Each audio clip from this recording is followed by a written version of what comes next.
버진 리버라는 미국의 드라마가 있습니다. 제가 명절 기간에 잠깐 이것을 보면서 갑자기 교회가 무엇일까라는 생각이 들었습니다. 이 버진 리버라는 아주 미국의 작은 시골 마을인데 평범한 사람들의 이야기입니다. 대도시 LA에서 명망 있는 간호사로 일했던 메리, 개인적인 아픔을 피해서 아주 작은 시골 마을에 이 버진 리버에 오면서 전개되는 이야기입니다. 작은 마을이다 보니까 이 마을 사람들은 서로에 대해서 너무나 잘 압니다. 잘 아는 것 때문에 때로는 상처가 되기도 하지만 한 가족처럼 어려울 때는 서로 돕기도 합니다. 폭풍으로 온 마을이 정전되었을 때에 그 제게 작은 식당에 모여서 온 마을 사람들이 밤을 지새우며 위로하고 담소를 나누고 또 마을의 달빛 축제 때에는 모든 사람들이 흥에 겨워 함께 축제에 참여합니다. 어느 날 병원 앞에 갓난 아기가 버려져 있었습니다. 간호사인 멜은 당연히 아동 보호국에 신고를 해야 된다고 생각하지만은 마을에 그 하나밖에 없는 병원의 의사 번원과 또 마을의 어른들은 당연히 마을의 아이이기 때문에 우리가 보호해야 된다. 생모를 찾아서 보호해야 된다라고 생각을 합니다. 이것을 보면서 제가 공동체를 생각해 보았습니다. 오늘날 과연 우리 같으면은 서울 한복판에 갓 태어난 아기가 버려졌을 때에 그 아이가 버려졌든지 어디로 가든지 아마 상관 않는 게 좋은 거야 라고 생각하는 사회가 된 것 같습니다. 그러나 이 마을 사람들은 아이를, 생명을 먼저 생각을 했습니다. 현재 우리 교회를 한번 생각해 보시기를 바랍니다. 지금 50명 제한이기 때문에 대부분 젊은 사람들은 아마 어른들을 위해서 신청을 하지 않고 양보한다고 보고 있습니다. 좋은 현상이지요. 그런데 여기 이제 대부분 어르신들, 손주들이 있고 자기 자녀들이 있습니다. 그러면 여러분들, 저희 사랑부 아이들, 계속해서 작년에도 올해에도 코로나 시국이지만은 아이들을 하나님이 주셔서 사랑부 아이들이 또 태어났습니다. 그렇다면은 어느 가정에 누가 태어났고 그 아이들은 어떻게 자라고 있으며 그 아이들은 누구일까? 그래? 태어났단 말이야? 이렇게 생각하는 계신 분들도 계실 거고 아마 어떤 분들은 알고 계신 분도 아마 계실 것입니다. 그런데 제가 보기에는 대부분 코로나로 너무 바쁘고 힘겨우니까 관심조차 없고 또 모를 거라고 저는 생각이 듭니다. 아마 중장년층도 마찬가지가 아닐까요? 다른 유관단체들은 몰라도 상관없습니다. 그러나 교회는 그러면 안 된다라는 것입니다. 그래서 저희들이 공동체를 다시 한번 생각해 봐야 됩니다. 앞으로 아마 여러분 앉은 의자에 사역자 회의 때 그런 의견이 나왔어요. 다음 세대를 위해서 정말 기도해 줄 수 있는 성도님들이 되면 좋겠다. 그래서 여러분 의자 앞에 팻말이 붙을 거예요. 무슨 팻말이 붙냐면은 아이들의 이름, 사랑부, 드림부, 비전부, 청년부까지 이름들이 곧 다 붙을 거예요. 그러면 여러분 앉으셔서 그 아이든 학생이든 청년이든 그 세대를 위해서 기도해 주셔야 될 책임이 있습니다. 앞으로 그렇게 순종해 주시고 기도해 주시면 정말 좋겠습니다. 과연 우리 공동체가 바른 길로 가는 것인가? 가족이라 하면서 천국 백성이라고 하면서 아이가 태어나든 말든 별 관심도 없고 나만을 위한 신앙이라면은 과연 그것이 바른 신앙인가? 우리는 다시 회복되어야 됩니다. 주님의 마음과 관심으로 서로를 볼 수 있어야 됩니다. 이게 교회가 되겠죠.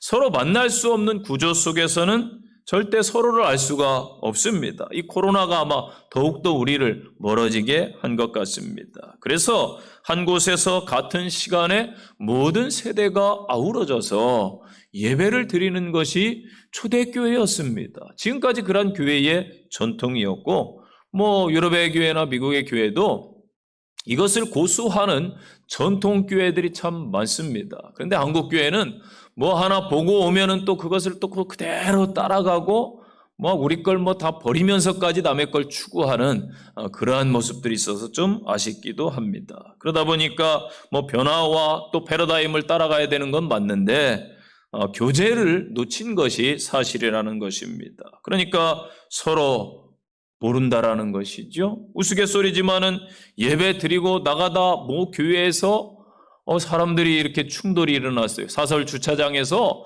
차를 빼다가 서로 시비가 붙었는데 알고 보니까 같은 교회 교인이라는 것이죠. 나중에 보니까. 아마 대형교회나 어느 중형교회만 돼도 서로를 너무나 모르고 있지 않은가. 안타까운 교회의 현실이겠지요. 이런 교회들은 아마도 대형 사교 모임일 뿐이지 과연 유기적인 하나님의 주님의 몸된 교회라고 볼 수 있는가 한번 생각해 봐야 된다라는 것입니다.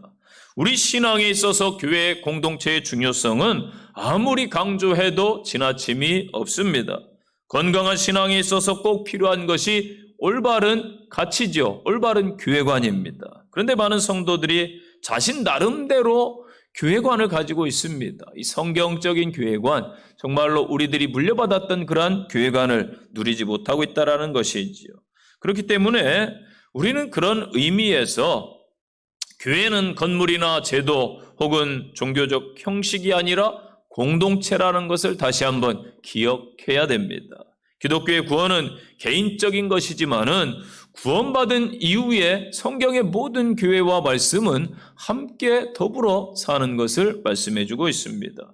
공동체가 무엇입니까? 다른 사람들과 더불어 잘 어울리고 함께 살아가는 그러한 삶이지요. 예수님은 누구도 교회를 개인 영성을 추구하는 것으로 만들지 않았습니다. 개인들이 주일에 1시간 딱 모여서 자신들의 소중한 영혼만을 위해서 그 영혼을 살찌우는 공간으로 세워주신 것이 아니라는 것입니다. 물론 그것도 필요하지만은 교회 공동체는 내가 그렇게 하나님께 힘을 얻어서 삶을 통해 나가서 예수 그리스도를 증거하고 예수 그리스도의 정신으로 이 땅에서 살아가는 삶인 것입니다. 그래서 오늘 본문을 통해서 갈라디아 교회에 주시는 말씀을 통해서 저희들이 깨달음을 얻고자 합니다. 첫째 교훈은 자유를 위해 부르심을 입은 공동체를 말씀해 주고 있습니다. 13절 보시기 바랍니다. 형제들아 너희가 자유를 위하여 부르심을 입었으니. 갈라디아서의 주제는 예수 그리스도 안에서 자유입니다. 영원히 죽을 우리가 예수 그리스도의 십자가 희생으로 자유를 얻었습니다.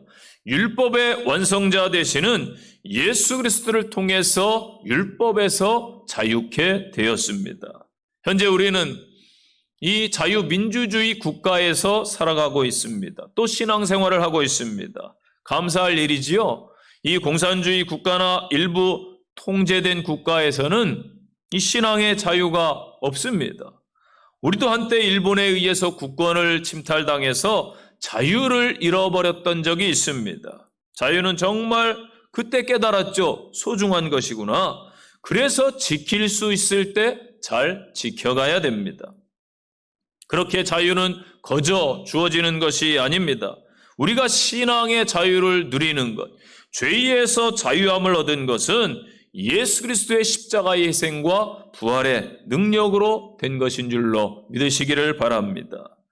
오늘 초대교회 성도들은 사실 자유롭지를 못했습니다. 완전한 자유사회가 아니라 대부분의 성도들은 극빈층이었고 가난한 자들이었습니다.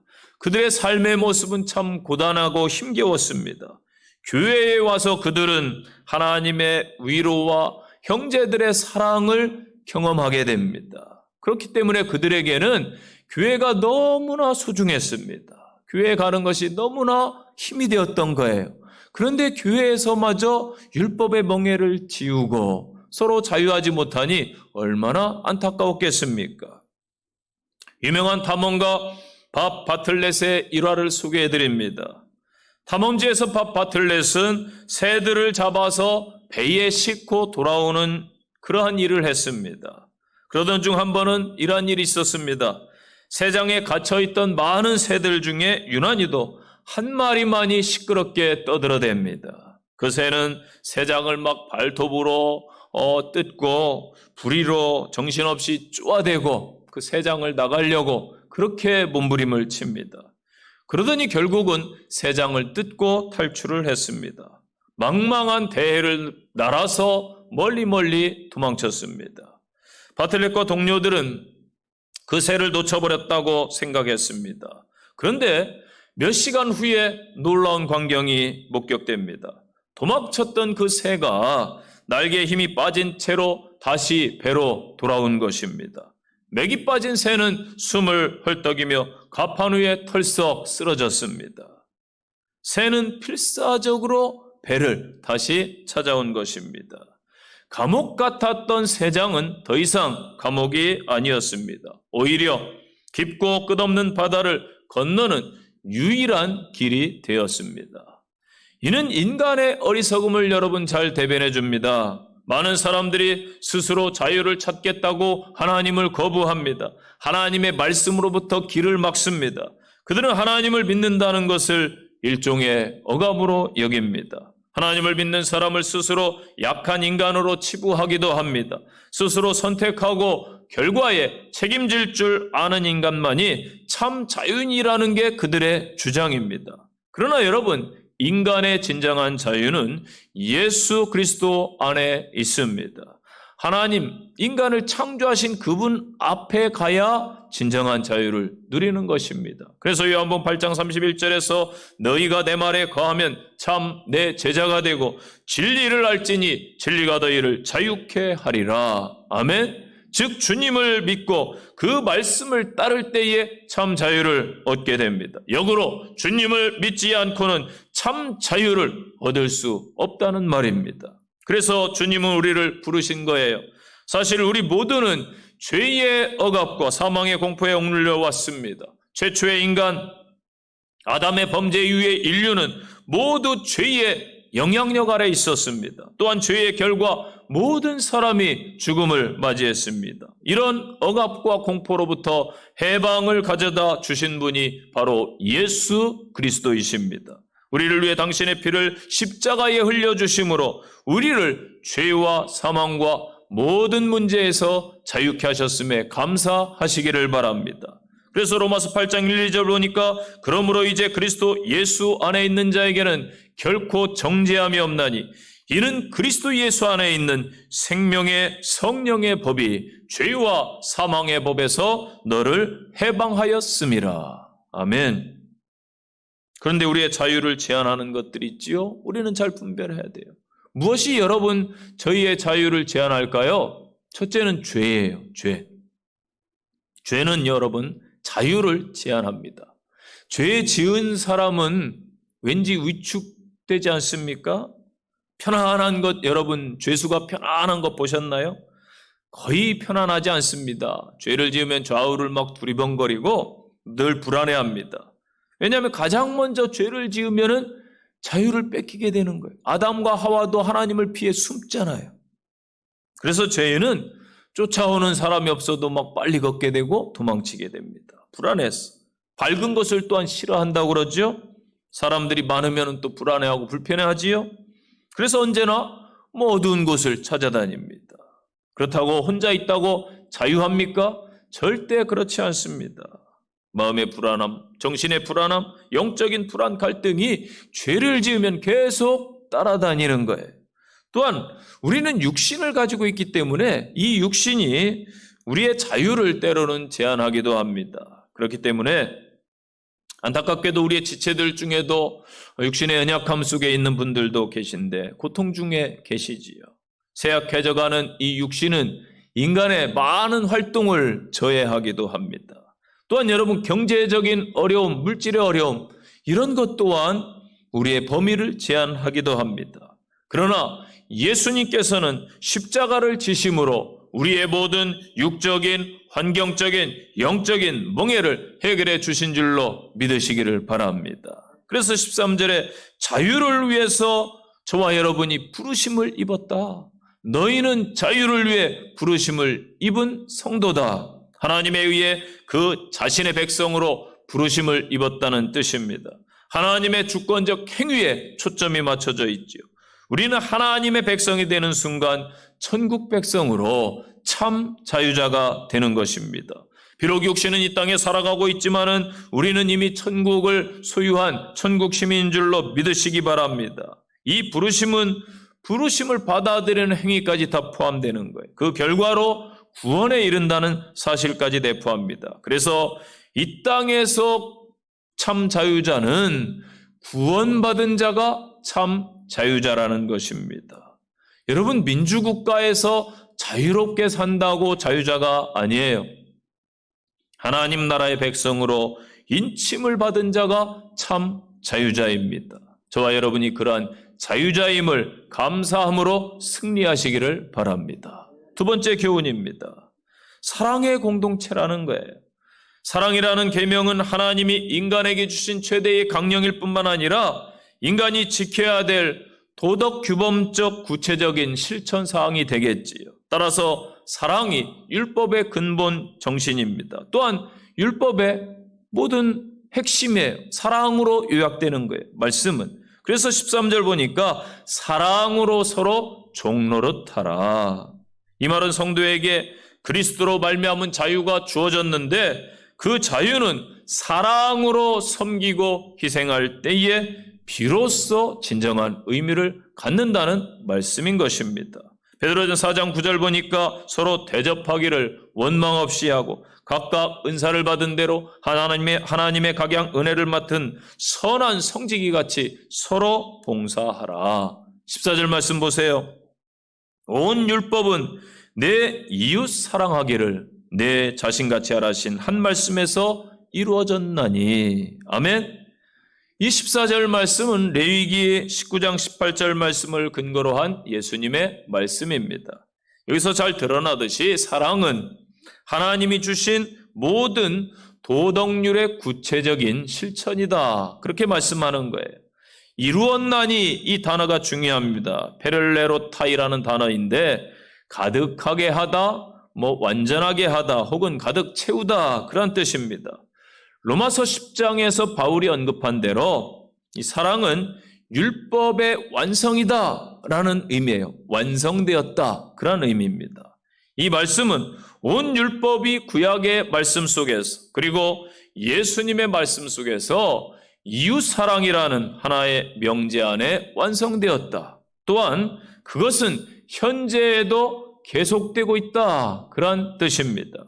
로마서 12장 9절 보니까 사랑에는 거짓이 없나니 악을 미워하고 선에 속하라 말씀을 주고 있습니다. 교회는 여러분 사랑의 공동체입니다. 기독교의 진리가 사랑이라고 말하죠. 성도들은 그렇기 때문에 거짓 없는 사랑을 실천해야 됩니다. 사랑의 원리가 거짓이 없는 거예요. 교회에서는 성도간 서로 먼저 내가 먼저 섬겨주고 내가 먼저 사랑하고 내가 먼저 손 내밀고 아멘? 그러한 행위를 해야 되는 거예요. 그래서 성도 간에 우애한다는 것은 서로의 가치를 인정함입니다. 나보다 남을 낮게 여기시는 것이 곧 사랑이라는 것입니다. 여러분 이따금씩 건물들이 붕괴되는 그러한 소식을 안타깝게 접하지요. 왜 건물이 무너질까요? 기초가 튼튼치 못하면은 건물은 무너지게 되어 있습니다. 부실하니까. 이 교회도 마찬가지예요. 다양한 제자 훈련 또 여러 프로그램 헌신 봉사도 중요한데 근본적으로 기초를 확고해야 되는데 가장 중요한 기초가 뭐냐면은 예수 그리스도의 사랑, 하나님의 사랑을 우리가 받았기 때문에 그 사랑을 기초로 교회가 세워져야 되는 겁니다. 그래서 건강한 교회 척도는 그 교회가 얼마나 사랑으로 하나가 되었는가 이것이겠지요. 사랑으로 하나 된 교회는요 악한 마귀가 틈타지 못합니다. 이단이 접근하지 않습니다. 문제 가운데 서로 분열되지 않아요. 서로 하나 되는 것이지요. 공동체는 마음으로 소원한다고 세워지는 것 아닙니다. 비전을 세우고 꿈을 성취하는 것으로 세워지는 것도 아니에요. 기도 많이 한다고 세워지는 것도 아닙니다. 서로 사랑으로 섬길 때에 진정한 교회 공동체가 세워지는 줄로 믿으시기 바랍니다. 그래서 요한일서 4장 20절 보니까 누구든지 하나님을 사랑하노라 하고 그 형제를 미워하면 이는 거짓말하는 자니 보는 바 그 형제를 사랑하지 아니하는 자는 보지 못하는 바 하나님을 사랑할 수 없느니라. 아멘. 여러분, 하나님은 영적인 존재이시기에 안 보여요. 그런데 여러분, 하나님 사랑합니다라고 고백하잖아요. 그런데 요한 사도가 말하기를 너 내 눈앞에 있는 형제도 자매도 사랑 못하면서 가족도 이웃도 사랑 못하면서 보이지 않는 하나님을 사랑할 수 있다고? 거짓말하지 마. 그건 가짜 사랑이야. 그렇게 말하는 거예요. 예수님은 제자들과 마지막 만찬의 자리에서 말씀하셨습니다. 요한복음 13장 34절 말씀이에요. 새 계명을 주노니 너희가 서로 사랑하라. 아멘. 내가 너희를 사랑한 것 같이, 이 말씀을 우린 기억해야 돼요. 내가 너희를 사랑한 것 같이. 주님은 우리를 어떻게 사랑하셨습니까? 자신의 몸을 십자가에 내어 주시면서까지, 온 비난과 조롱 멸시를 받으시면서까지 우리를 사랑하신 거예요. 그래서 요한일서 4장 7절부터 보니까 사랑하는 자들아 우리가 서로 사랑하자. 사랑은 하나님께 속했다. 사랑하는 자마다 하나님으로부터 나서 하나님을 알고 사랑하지 아니하는 자는 하나님을 알지 못하나니 이는 하나님은 사랑이심이라. 아멘. 그래서 여러분, 죄송하지만 사랑치 않으면 교회가 아닌 거예요. 왜? 하나님을 모르니까. 사랑치 않으면 성도가 아닌 거예요. 하나님의 백성이 아닌 거예요. 왜? 하나님을 모르니까. 하나님을 모르면서 여러분 하나님의 자녀라고요? 거짓말하지 마세요. 깊이 생각해 봐야 될 문제입니다. 요한 사도는 하나님을 본 사람이 아무도 없다고 말합니다. 그렇지만 우리가 서로 사랑하면은 하나님이 우리를 통해 보여지는 거예요. 우리 안에 하나님이 계시기 때문에.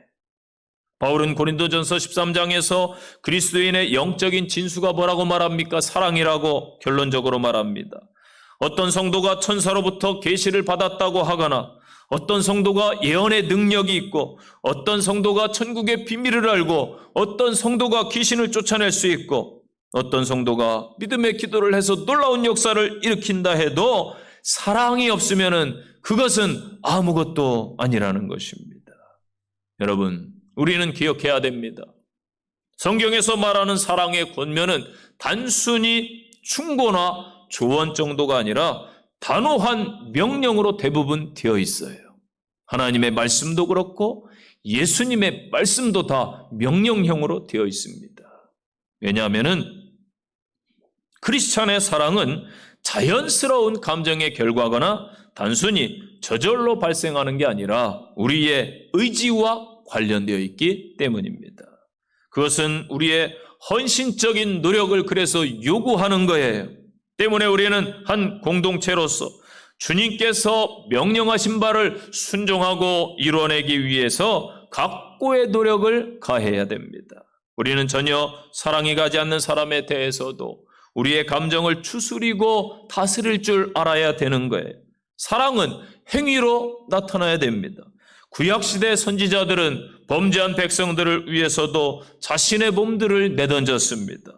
신약에서도 동일한 의미로 하나님의 사랑을 말씀하고 있지 않습니까?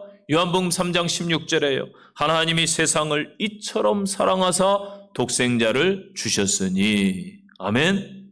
사랑의 행위는 표현되기 전까지 사랑이 아니에요. 행위로 표현돼야 돼요. 여러분 한 분 한 분이 이 교회 공동체를 사랑의 공동체로 힘써 노력해서 만들어 가시기를 간절히 당부드립니다. 세 번째 교훈 15절에 서로 돕는 공동체가 되라.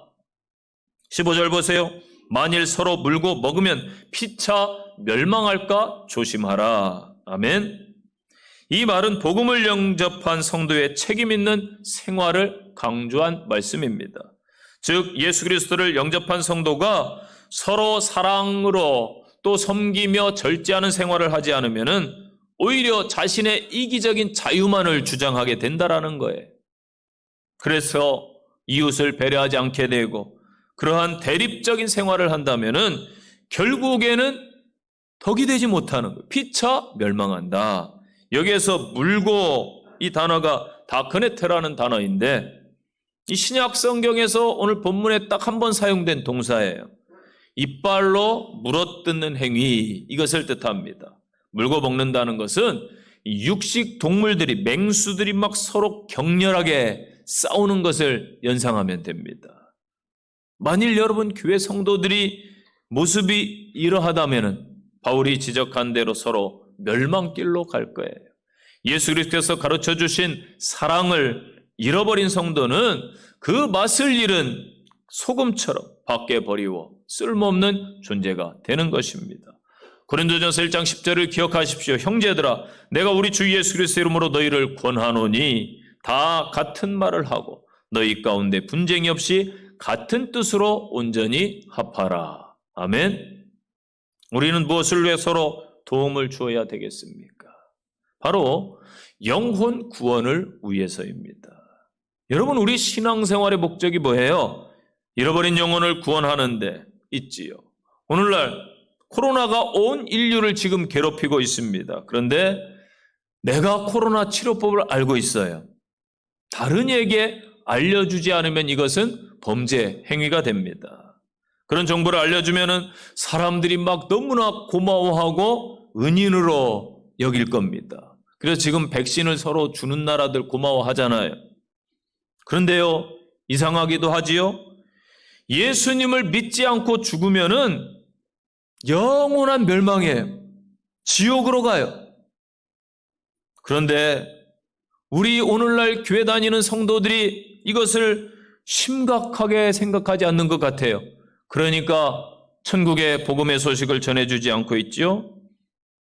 또한 이 방법을 들은 사람들은 성도들을 생명의 은인이 아니라 교회 다니는 사람들을 귀찮은 사람, 편협한 사람으로 불편해합니다. 여러분, 그래도 어쩔 수 없어요. 우리는 죽음 이후에 진짜 새로운 삶이 있다는 것을 알고 있기 때문에 침묵하면 안 된다는 것입니다. 교회는 그렇기 때문에 피 묻은 복음을 계속 주장해야 될 줄로 믿습니다. 하나님이 세상을 이처럼 사랑하사 독생자를 주셨습니다. 그를 믿어야 멸망치 않습니다. 주 예수를 믿으십시오. 그리하면 당신 집이 구원을 얻을 것입니다. 이것을 더욱더 자주 선포하시기를 바랍니다. 기억하세요. 교회는요, 윤리 도덕 공동체이기 전에 생명 공동체인 줄로 믿습니다.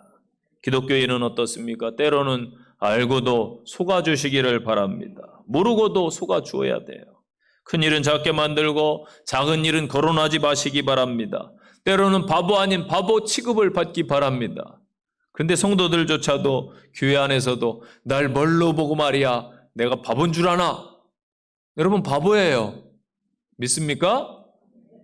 이쪽만 하면 크게 하시네. 제가 바보들하고만 목회할 거예요. 저도 바보고 여러분도 바보입니다. 그렇잖아요. 예수님 정신으로 살면 바보가 돼야 된다니까, 이 세상과 부딪히니까. 그래서 양보하고 때로는 손해보고 그러시기 바랍니다. 그래서 기독교 진리가 뭐예요? 죽어야 사는 거예요. 낮아져야 높임을 받는 거예요. 섬겨야 높임을 받지요. 예수 그리스도께서 우리 죄인들을 위해, 이 땅의 사람들을 위해 희생함같이 그 은혜를 받은 성도답게 서로 돕고 섬기며 승리하는 성도들 되시기를 간절히 축복합니다. 마지막 교훈이에요. 16절 한번 같이 따라서 하십시오. 성령을 쫓아 행합시다. 아멘. 영적 공동체라는 거예요. 영적 공동체. 문자적으로 직역하면은 너희는 성령 안에서 걸어 다녀라, 이 말씀입니다. 갈라디아에서 또 본절에만 나오는 동사 페레파테이테라는 단어예요. 이게 명령형으로 되어 있어서 원뜻은 이리저리 걷다, 이런 뜻이에요.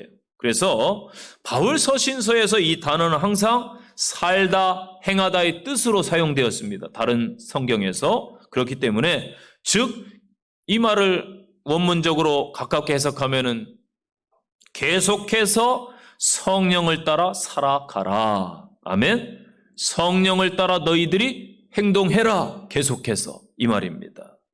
세상 여타 보임과 교회의 다른 점이 무엇일까요?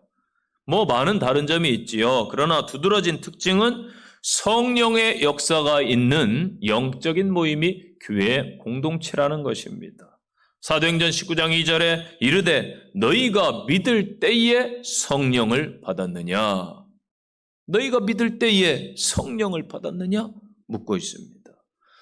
여러분, 아무도 예수님을 주로 시인할 수 없어요. 성령님이 우리 안에서 역사해야 주님으로 고백하는 거예요. 그래서 여러분, 주님으로 예수님을 영접하고 고백하셨습니까? 구원 받으셨습니까? 아멘. 그렇다면 여러분은 성령의 사람인 거예요. 역사학자 아놀드 토인비를 아시지요? 그가 시련에 선 문명을 논하면서 이런 말을 했어요. 오직 영적인 갱신만이 현재 서구 문명을 몰락의 위기에서 구출할 수 있다라고 했습니다. 오늘날 과학이, 물질이, 지식이, 산업이 이 세상을 구원할 수 없어요. 영적인 사람들이, 성도들이 많아져야 이 대한민국이 소망이 있고 저 온 세계가 소망이 있는 것입니다. 곧 성령의 사람, 예수의 사람이에요. 마귀의 속임을 여러분 거절하기 바랍니다. 물신과 세상이 유혹이 주는 그것은 잠시 잠깐이에요. 이것을 배척하시기를 바랍니다. 찰스 스펄전 목사님이 다음과 같이 말했어요. 충만한 교회로부터 세상은 구원받을 수 있지만 텅 빈 교회로부터는 아무것도 기대할 수 없다. 교회로부터 우리에게 필요한 첫 번째 일은 성령이 충만해지는 일이다. 아멘. 저는 스펄전 목사님의 말에 전적으로 동의합니다. 교회의 첫 번째 일이 뭐냐? 영적인 사람들이 모이는 거예요. 영적인 일을 위해.